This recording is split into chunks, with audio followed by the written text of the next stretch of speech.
Kalau kita bicara mengenai roh, kita bicara mengenai 3 roh yang berbeda sebenarnya. Satu roh Allah, ya roh Allah. Roh Allah ini roh sang pencipta. Tidak diciptakan karena alfa dan omega tanpa awal, tanpa akhir. Nah, roh Allah ini disebut kekal, eternal, eternal, eternal istilahnya. Ini hanya berlaku untuk Allah. Eternal berarti tidak berawal dan tidak berakhir. Hanya berlaku untuk Allah. Alkitab juga katakan Allah adalah roh. Ini roh yang pertama. Roh yang kedua itu roh malaikat. Roh malaikat itu tidak eternal, tapi immortal. Mereka punya awal, tetapi tidak punya akhir. Itu namanya immortal. Kalau eternal, tidak punya awal, tidak punya akhir. Hanya Allah.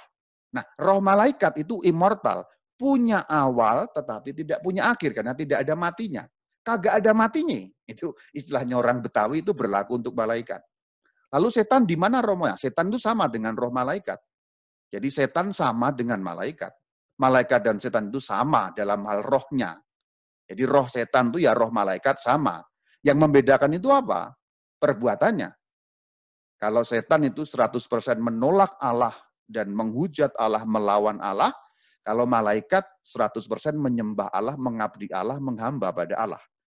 Dalam hal yang lain sama, malaikat dan setan itu rohnya juga sama. Maka sudah ada 2 roh. Roh Allah, sang pencipta, roh malaikat, garis miring setan, itu roh ciptaan. Dan yang ketiga roh manusia. Roh manusia itu tidak roh murni. Kalau yang roh murni hanya 2 tadi. Roh Allah dan roh malaikat garis miring setan, itu roh murni. Kita ini tidak roh murni karena roh kita disatukan dengan badan jasmani. Sehingga kita menjadi utuh manusia karena ada roh dan badan atau jiwa dan raga. Jiwa garis miring roh itu istilah yang sinonim. Raga garis miring badan, garis miring tubuh itu sinonim juga. Berarti malaikat bukan bagian dari dunia jasmani. Karena bahasa gampangnya kalau kita bicara mengenai 3 roh, roh Allah dan roh malaikat ini berada di dalam alam yang sama. Perhatikan bahwa Allah meskipun Allah adalah sang pencipta, tetapi roh murni juga. Allah itu roh murni. Malaikat, meskipun ciptaan, dia roh murni. Berarti dalam kedudukan sebagai roh murni, bahasa gampangnya, malaikat dengan Allah itu berada di dalam alam yang sama, yaitu alam roh.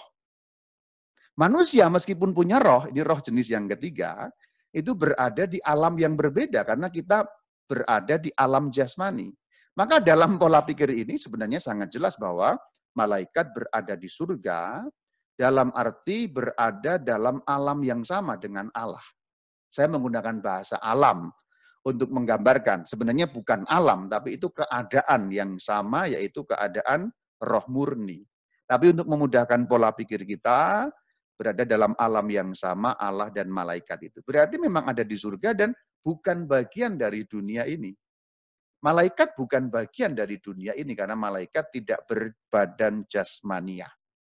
Manusia bagian dari dunia ini karena berbadan jasmaniah.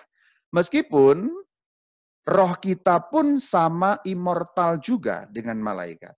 Jadi asiknya manusia itu begitu. Kita punya 2 bagian. Bagian yang pertama namanya roh, itu immortal, tidak bisa mati. Yang bisa mati itu kan sebenarnya badan kita. Kalau disebut manusia mati, RIP, telah meninggal dunia dengan tenang Romo Istimur Bayu Aji. Itu yang mati itu badan saya sebenarnya. Roh saya tidak mati. Itulah kenapa sekali diciptakan manusia itu juga immortal, tidak bisa mati. Badan itu mati karena upah dosa adalah maut. Nah itu, sambungannya ke situ. Mengapa badan kita menjadi bisa mati? Karena dosa yang diturunkan sebagai dosa asal dari manusia pertama. Karena berdosa, karena upah dosa itu maut, maka badan kita mengalami maut. Tapi roh kita tidak bisa mengalami mati. Karena roh itu immortal.